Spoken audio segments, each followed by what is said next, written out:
Châu đi đâu rồi bà? Rồi đi làm rồi.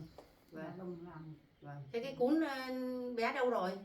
Cũng bé bố vô đi gửi trẻ rồi. Vâng. Thế bà đi tìm anh Châu về, tôi có việc cần gặp anh Châu. Vâng.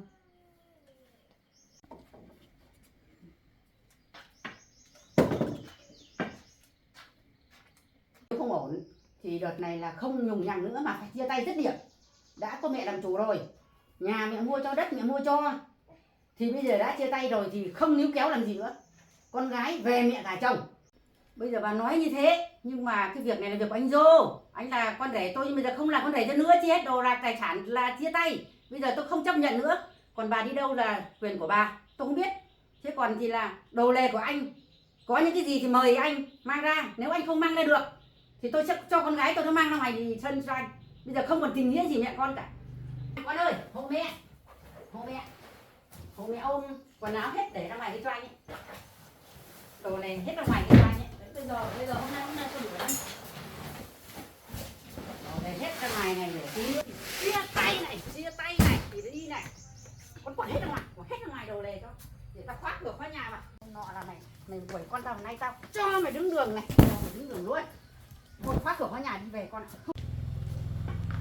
Hai bảo cháu và Lan phải sao mẹ con khóa cửa. Không có quyền hạn chìa khóa, được cầm chìa khóa. Anh có cái quyền gì để anh ở cái nhà này nữa. Đi con ra mẹ chia đất cho nó một tí đất. Uống nữa, hấp nữa. Uống thì thôi,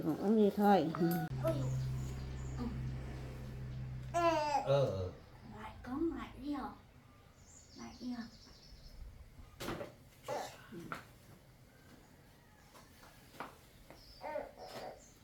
Đi bà ơi hả? Lúc ăn tôi cuốn mà gửi trẻ đó. Hôm nay đi trẻ nhá. Đi trẻ đi học đi.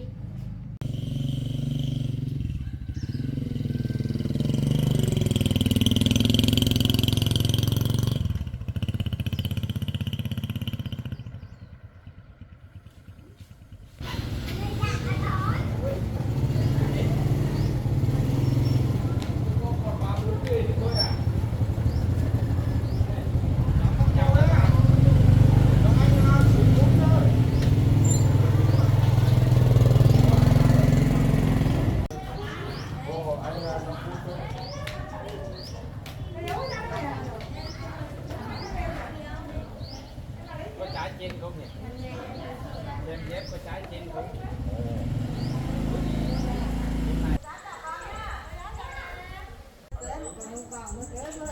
Bố về làm việc nhá. Mình có xả dép không?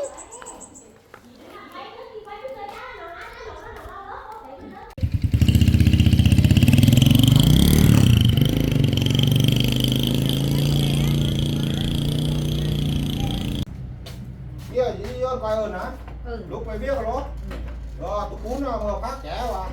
Hơn cả năm rồi chứ mà tỏn đây.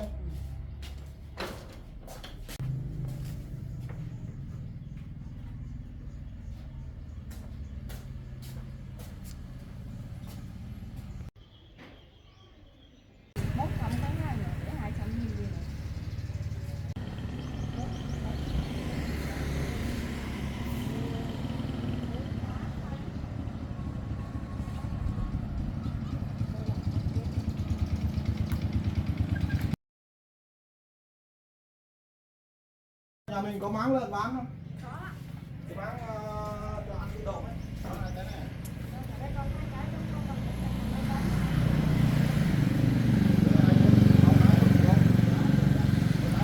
Anh gửi tiền đấy.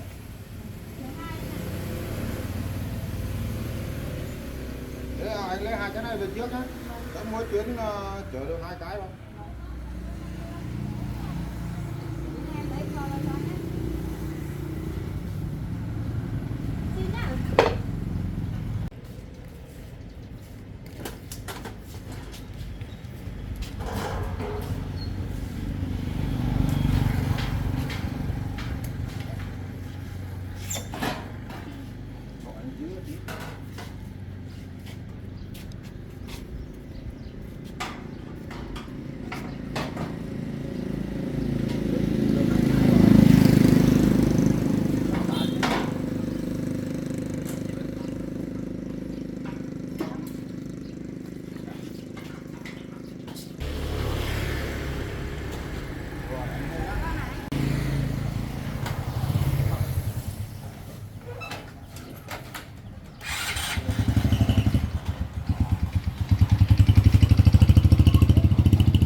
chắc có máu với rồi nha, mai để cho nó thêm nhiều rồi nhé.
Kêu gì tí làm xong đốt cái này mới ăn được, ăn được.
rồi vậy? Cho ba. Cái một em quả. Ai đây hả con? Người đấy mẹ. Bà nào? Bà này được anh Châu đưa về nuôi. Bà được anh Dô kiếm mình nuôi à? Thế anh Dô đâu rồi bà? Cho tôi gặp anh Dô. Vô đi làm rồi. Vâng. Đồng làm. Vâng. Thế cái cún bé đâu rồi? Cũng bé bố vô đi gửi trẻ rồi. Vâng. Thế bà đi tìm anh Dô về, tôi có việc cần gặp anh Dô. Vâng.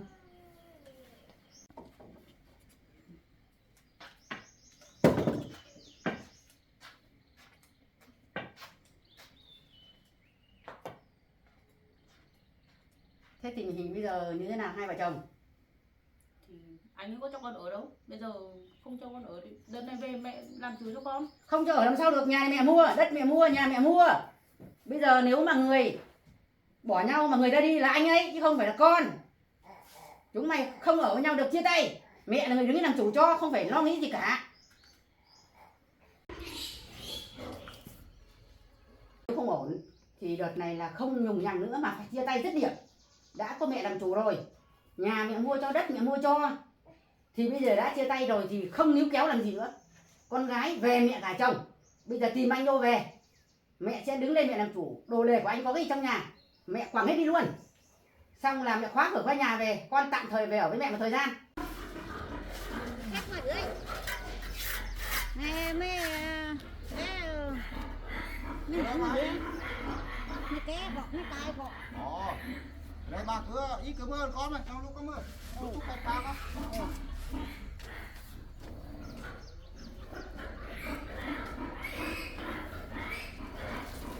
Bây giờ con định là cái con bé con ấy bây giờ thì vợ chồng bỏ nhau rồi thì là mày không có công an làm thì mày làm sao, tính làm sao? Đấy, nếu mà anh ấy nuôi được thì con cho anh ấy nuôi con cún, không con về với mẹ.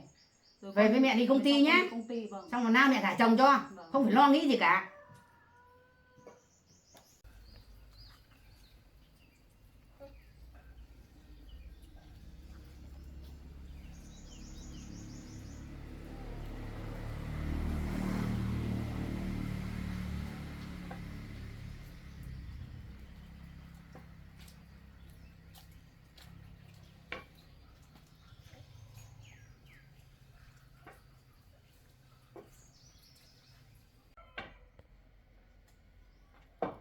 Bố vô bây giờ bà. Vâng. Mẹ à? Mẹ con gì với anh? Bây giờ anh đuổi con gái tôi, anh hành hạ con gái tôi, định bỏ nhau rồi, bây giờ còn mẹ con gì với anh nữa? Bây giờ nay thì tôi sang tôi giải quyết dứt khoát, thì từ nay về đi là cũng không mẹ con gì nữa.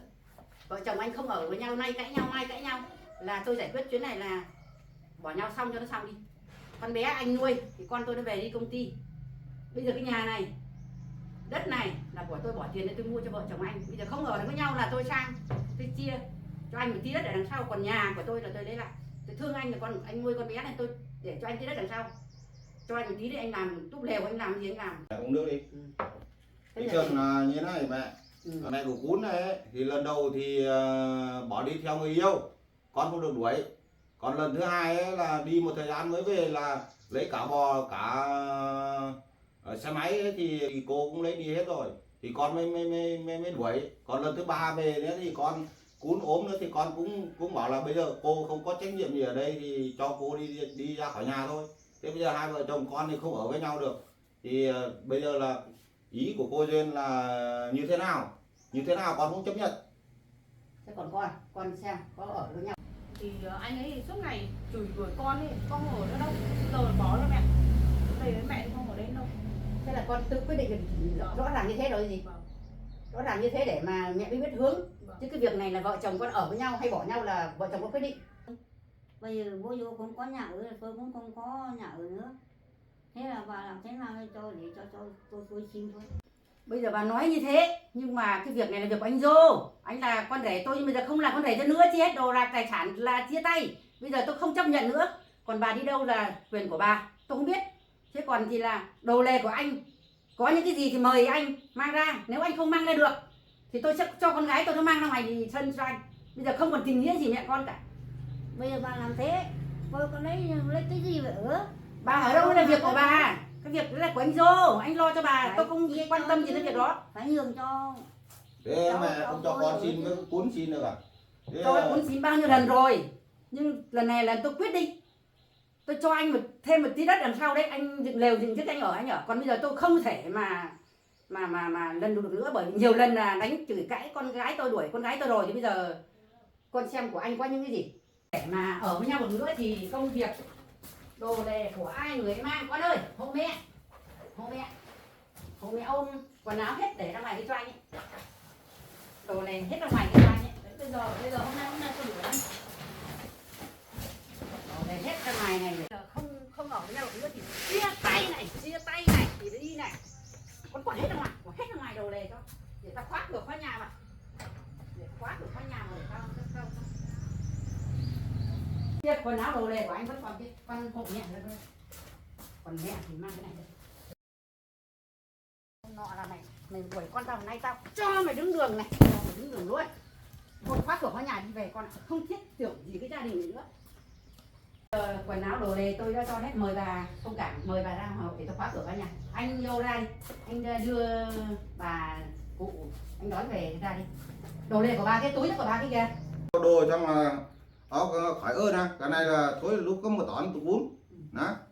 Cái này là mấy cái tôi cuốn là to thướn đồ quần thướng cứ có lúc óc nó thướn mà.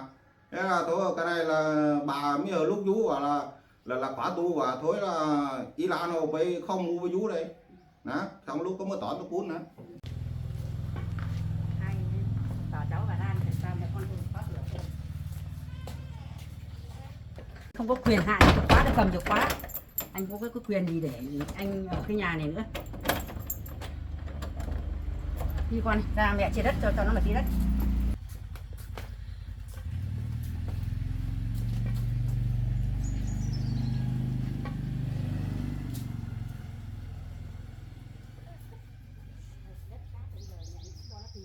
Mẹ mua nhà, mua đất, tất cả là của mẹ bỏ tiền ra, nhưng bây giờ nó nuôi con cún thì mẹ cho nó một ít, chia ra một ít để cho nó làm luôn cún. Dây của mẹ đâu đưa đây mẹ, tăng cho nó bằng nhau là nó biết chỗ rồi, nó làm. Đấy, con đã con buộc từ cái cây kia mẹ chéo về đây, mẹ cho nó lên đây, đoạn này, cho nó từ đấy đây. Còn từ đây là thuộc phạm vi đất của mẹ mua thì là của mẹ. Con buộc từ cái cây to đấy và hay cây bé đấy vào đấy, con tăng vào đây cho nó.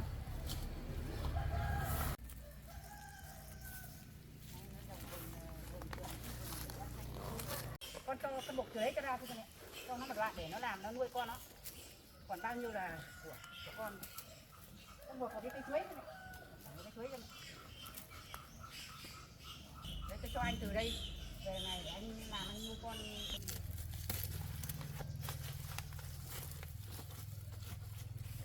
Như là chỗ này là tôi chia cho anh rồi, còn dây tôi trăng này về đây là của tôi.